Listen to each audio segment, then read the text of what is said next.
Congratulations on everything, your awards and all your work. I just want to say, why is shows like this important in our industry? Well, to be fair, our award was for like a whole host of shows. So it was for our tenure at the Bush.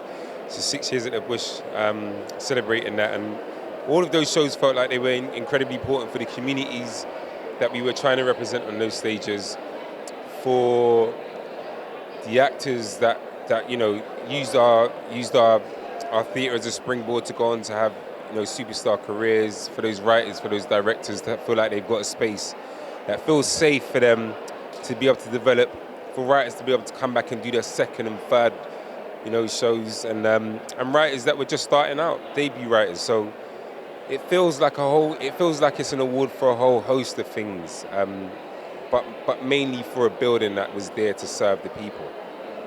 For a creative that's in London, that's really putting in the work but doesn't know what spaces to enter, what would you recommend? What spaces would you recommend getting around? Where would you recommend going? I'd recommend going to the Bush. I'd recommend the Bush, of course. And it depends if you're right. I would recommend Royal Court as well. I'd recommend Soho Theatre. I'd recommend theatres like The Lyric if you're a young person. I'd recommend Stratford East if you're a young person. I'd recommend the Bush again if you're a young person.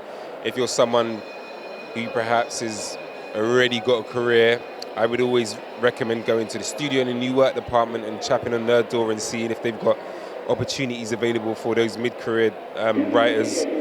So yeah, there's different places for different spaces, and depending on where you're at, I would say just look into all the theatres of London, because there's probably a theatre that's specifically for you. Yeah.